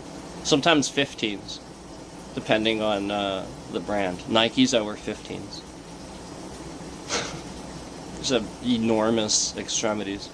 I'm sure you could tell, like, my head itself is actually kind of small, but then I have, like, big ears. Big nose. Big hands. I have football player hands. My hands are as big as football players. Like I'm 6'2", 6'3", but I have hands that are large, like guys that are like 6'6", 6'7". And I can compare too, because I have a family member that's 6'6". And our hands are about the same size. He's super taller than me, but our hands are about the same size. That's a big shoe size, yeah. I think he wears the same size shoe, too. So, like, that's the point. I think I was supposed to kind of get tall like him, it just never happened for some reason. I think I just ruined my growth plates doing something. I don't know what it was I did, but... I mean, that can happen. You can just mess your growth plates up. It's probably coffee. Like, if you do something during your growth process, to affect that, like something like sort of traumatizing to the muscles as they develop, you can sort of kind of like not, like you just like essentially underdevelop, Because I'm the same height that I've been since, like, 9th, 10th grade. I probably should have grown, like, one more time. Arguably, yeah, I mean, like, nothing, like, super bad. It's probably just, like, you know, like, the sort of thing where you, well, you just ran a lot, or you did a lot of sports, so you just worked yourself really, really hard, and you know, you didn't get, like, you know, like again, your growth plates just shrank a little bit to deal with that. That's all. But yeah, so that's you know, like, what I like a lot about martial arts is 3.65 inches. That's what I like a lot about martial arts is, like, when I started realizing how to be creative with it and sort of, like, just do fun stuff. That's what I liked when I started being able to figure out how to you know, do aerial stuff. Like, one of my favorite things when I started figuring out, like, getting really good at martial arts was I loved doing, like, the jumping kicks, jumping spin kicks. I used to love that. I remember I had a date one time, and she did karate, and she knew I was an instructor, and she wanted me to demonstrate a spinning, jumping back thrust kick. A spinning back kick is what she called it, but that's what we called it, a spinning, jumping back thrust kick, because a spinning back kick, I could spin back and do a crescent. I could spin back and do a hook. You know, like I could do a bunch of different things. So the point is, well, which one? So I did a spinning back thrust kick and just sort of did it like it was nothing. And she was like, that was hot. It was funny. So yeah, like, it's definitely fun, but, like, I don't like showing off either. So, like, only if someone asks, you know, or something like that. Typically, I don't do things like that. It's not something that I do. And also, you realize I don't want to put my entire art on the channel for people to just, like, steal either, because I don't think that's right for me to do that. I think that's kind of understandable. You don't want somebody just sitting here trying to... Because how many people do we see out there that are already very obviously doing that? They claim to be martial arts masters, and they started a school, and they learned somewhere, but... did they learn properly? Did you know, were they okay to do it? You know, like, I don't know. I just... You know... I don't want to put it... You know... Plus, you know, it was entrusted to me. You know, like, that's the point. Like, I'm willing to show you so much because I think it's entrusted to me to use my discretion for that, and I am. I'm not going to just give you guys everything. But I do think it's important because of, you know, public awareness and stuff like that, to just regularly, like, try to help people with self-defense. I think that's important, and I think that, you know, some basic understandings of how you can watch a movie and then extrapolate a couple of the movements that they do for yourself to use. I think it's fair for me to sort of kind of show you how to do that a little bit. So that's why I've done that a little bit and stuff like that. But again, I am holding my tongue with certain things, and I'm not gonna give too much away because, again, I am entrusted with certain things, secrets of the art and stuff like that, that I really only want to show somebody in a class setting. I don't want to sit here on a live stream and have it out there. And I'll be honest with you, some people have asked me about digital streaming and stuff like that too in a private session and stuff. Okay, again, the problem with that, again, is that the person in the private session could be doing that to sit there and record it. So while they're paying for it and they are getting it, they could still sit there in the private session, record the session, and now they have an instruction booklet, basically. And then they could sort of slowly do that. And it's just not what I want. I don't want to give somebody the tools to forever have a digital instruction booklet to be an instructor when they're not an instructor, when they're not going through the motions. You see what I mean? Like, it could be dangerous. It could be like the sort of thing where people are scam instructors just because they found, you know, some videos of me, you know, just giving it to them, you know? Not gonna do it. Not gonna do it. And some of the people that look like some of the biggest scammers, those are the ones with the biggest problem with it. You know, like where they come out of nowhere to be like, oh, you're not this or that and stuff like that. They're conveniently saying those things. Well, they're the ones trying to do it. They're the ones getting me to try to you know, sort of like feel a certain way about it to justify showing you proof and showing you these things and stuff like that. Kind of like when somebody tries to get me to show my certificates, you know, because I do have certificates and stuff like that. But again, I'm not going to sit here and show you that because they have my instructor's like name and stuff on them, and why would I sit here? You know what I mean? Like, he signed them, you know. I'm not stupid.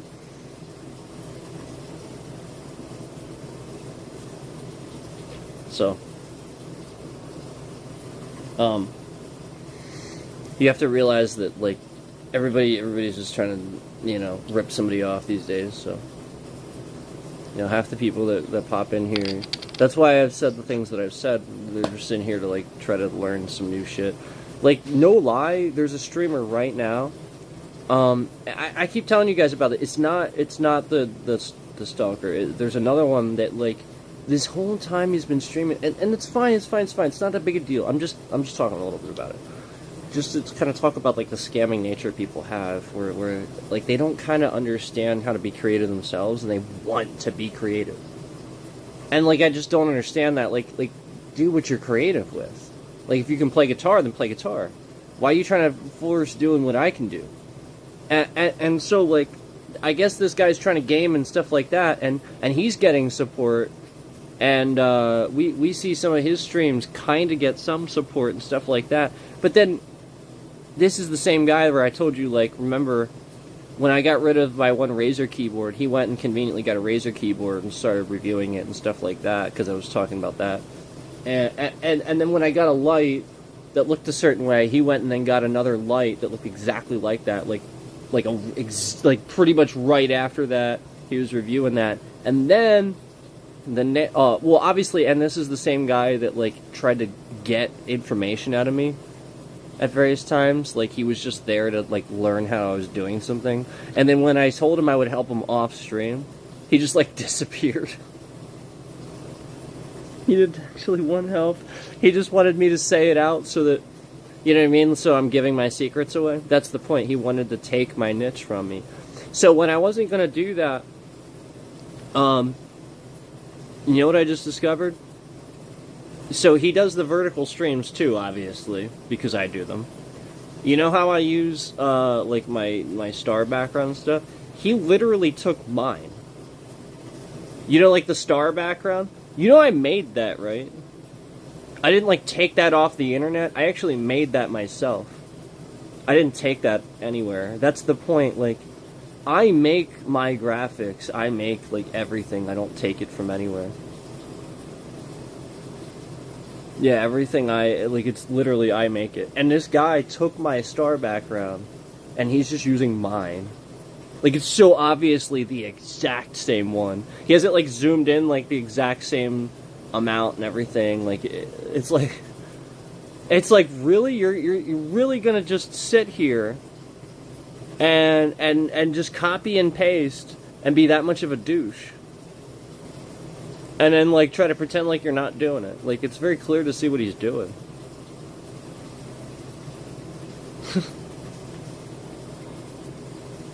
Remember, and I said he even did a setup kind of like how I had my old setup. Remember how I had my old setup? So ridiculous. It's like, oh my god, dude, I just look. Let me tell you guys a little secret. One time ever, I said that Asmongold was like he's like 5% of the reason that I'm streaming. He's not the reason I stream. It's not some like fucking image that I like you know, I want to be that or any. No. Like I said this one time, and like ever since I said it, like the dynamic since then I've noticed with like groups of people and stuff is just, you know. And it's probably his audience. Like, the point is they think that, you know, like, that's the point. They are so based.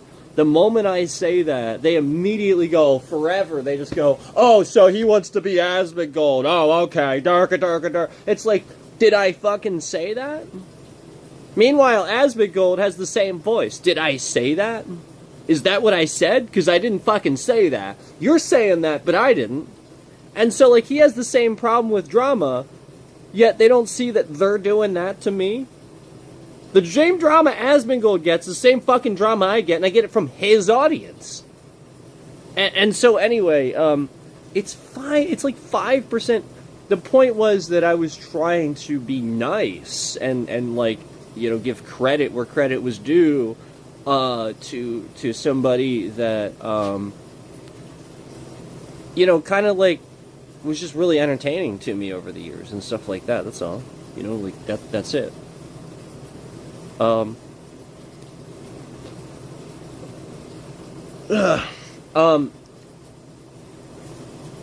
then, you know, like I spent some time obviously explaining like this is how petty, you know, certain folks are. Obviously we know this, but I then of course started explaining, you know, it's like you actually have to realize like people notice this because we are just alike. That's it. You know, like people are alike, you know, some people are alike, they just don't want to accept it. Okay, I played World of Warcraft for a very long time. I don't know why this is so hard for people to accept. It just seems really hard for people to accept. But I was a World of Warcraft player since the end of Burning Crusade. That's where I had my trial account at the end of Burning Crusade because I was trying it for a bit, off and on, and I started actually playing in Wrath, and I was raid ready at the end of Wrath, and I actually raided once with my guild at the time. I was late.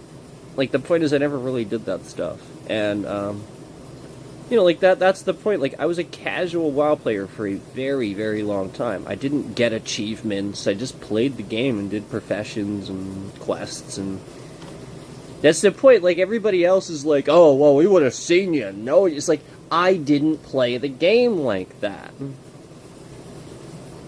Yeah, I was raid ready, again, one time at the end of Wrath, and the rest of the time, yeah, actually, sometimes with the guild, I would pair up. I had this guy,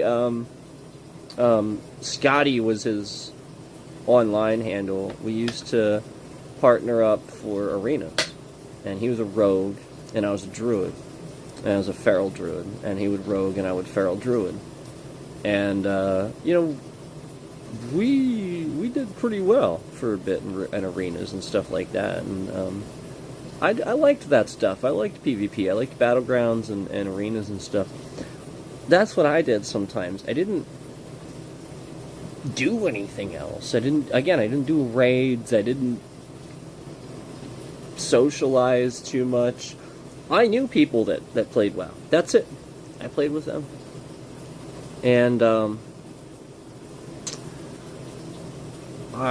you know, like, that's the point, is we grew up, I think, in sort of similar ways, just playing video games. And, probably listening to similar music, not the same music, but similar stuff. And I mean, you grow up in a suburban area,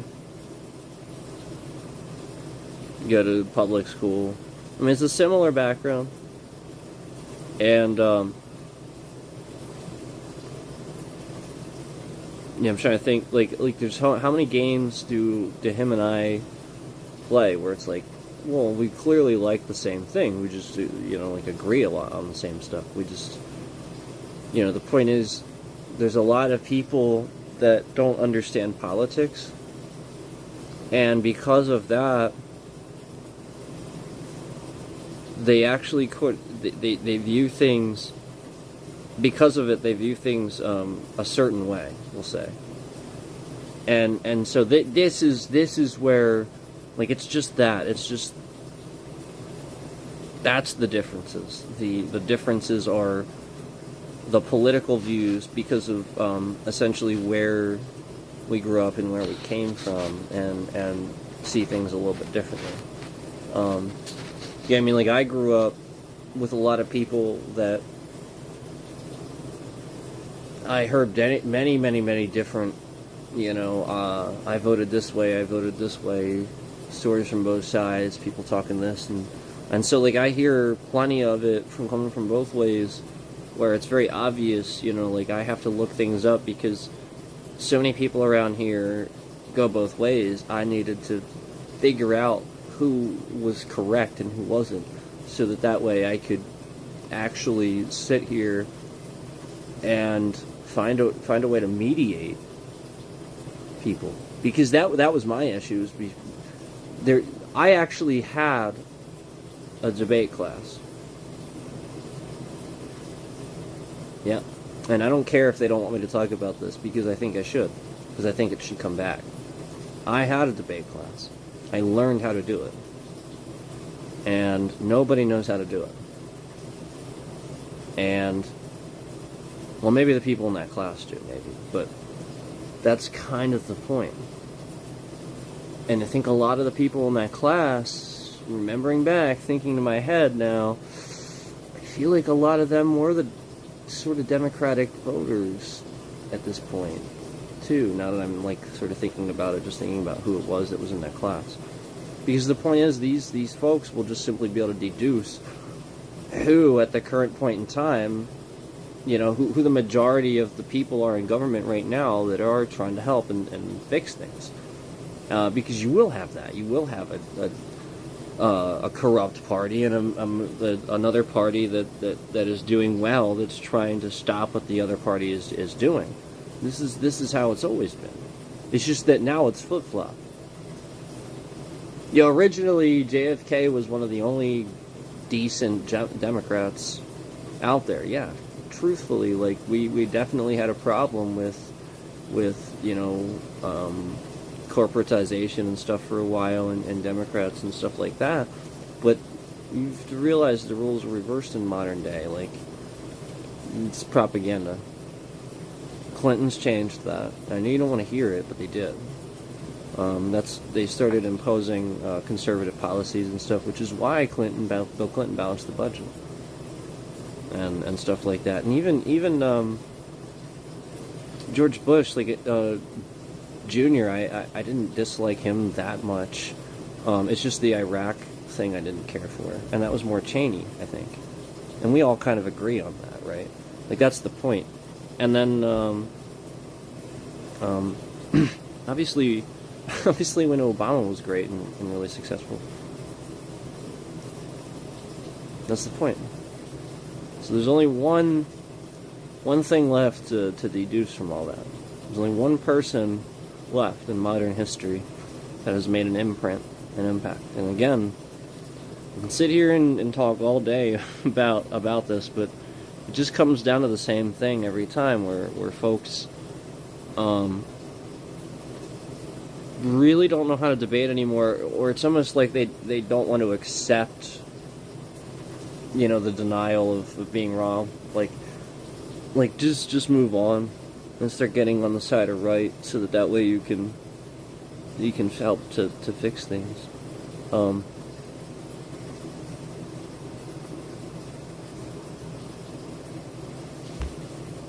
Yeah. I won't get too political today. Yeah, we won't do that today. We'll try to just do clear that. I'm just trying not to do. I'm not trying to do that all the time. I just it's pretty bad, man. I think it's. I know that we say this every election, but every election, I feel like it gets closer to the corruption that people aren't realizing is actually just coming from the Republicans. Like, it really isn't the Democrats. It's really not. It's really not. Promise. I'm not trying to be political or anything. And again, I feel like you guys know now that I don't swing Democrats. Not how I. It's really not. I really honestly wish Trump would just start doing things that I appreciate and like. I really just wish he would. I really just wish he would. So I could just start talking and be like, well, finally. Okay, finally, now we see eye to eye. You know, like, seriously, I really want there to be something. Just isn't.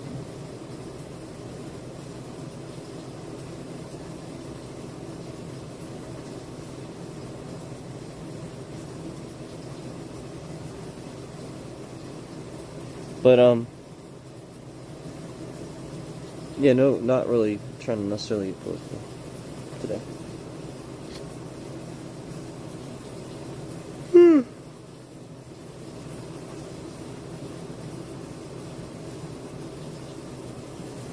Thanks for watching, guys.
The color goop on the lady's head. Putting some goop on somebody's head.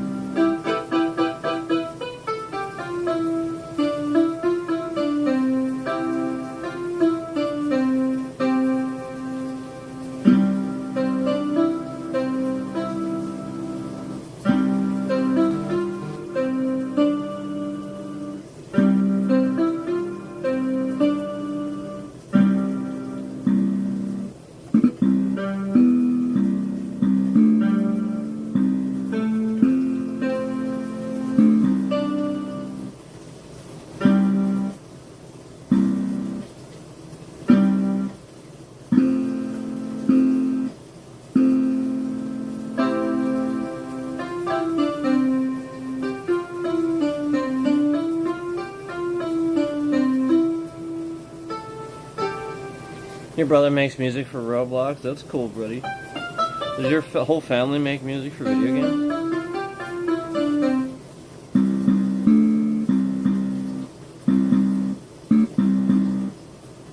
That's weird. My key sounds the same. Why is it doing that? I was wondering why it was doing that. It's like making some of these keys down here sound the same.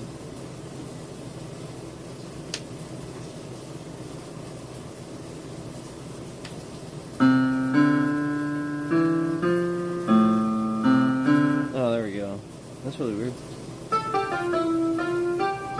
Yeah, that's cool, man.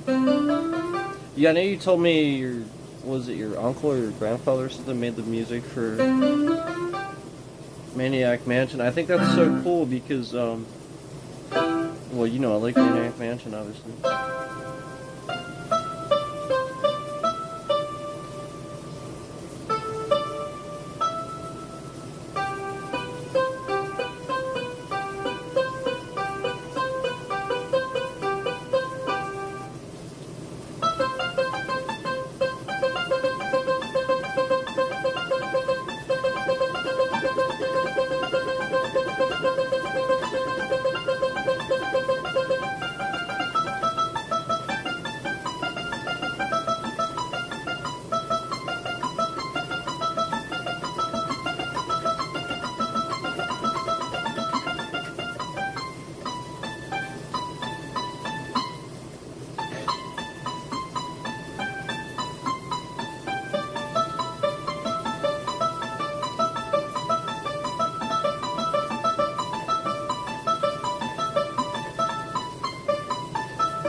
Oh, have I played Roblox? Yeah, of course. I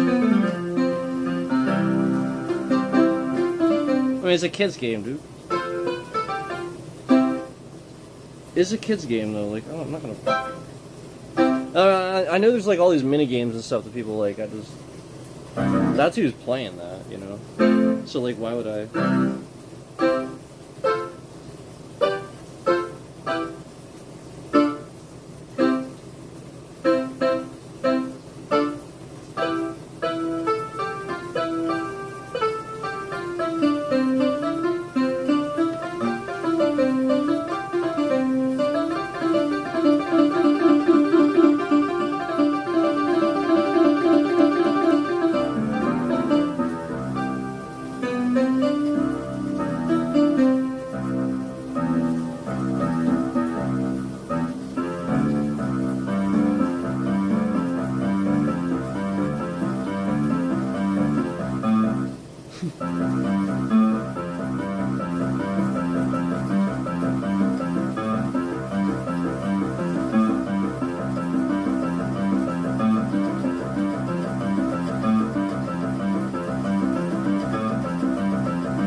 I don't remember it.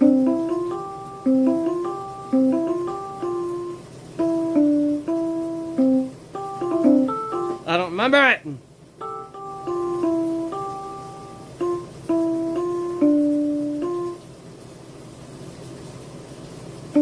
Oh, there, it comes back there.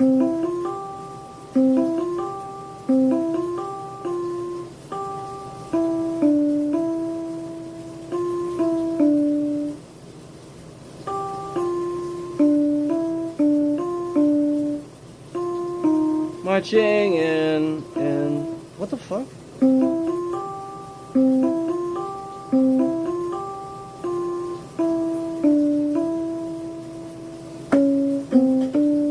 It's there. Why do I think it's not there? Oh, because I'm hitting the wrong key there. That's why.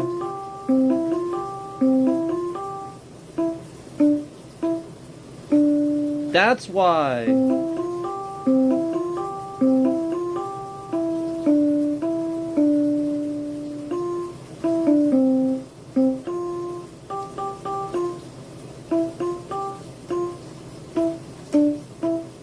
Something like that.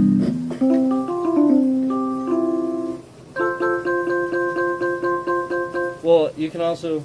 No, is it here?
I'm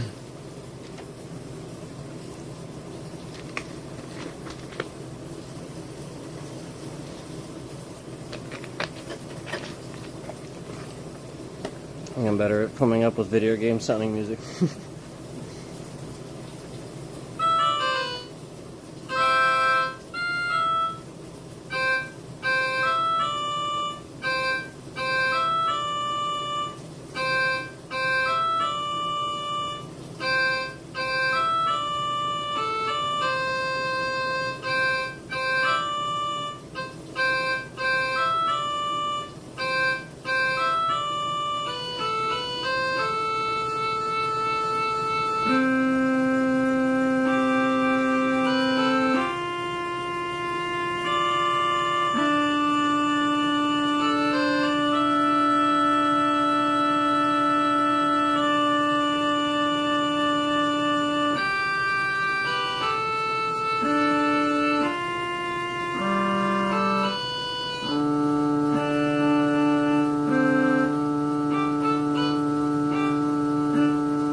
Well,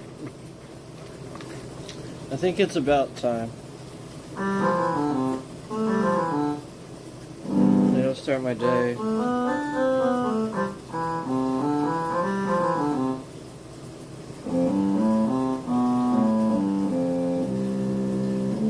been sitting here playing piano.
Thanks for watching, guys. I appreciate it.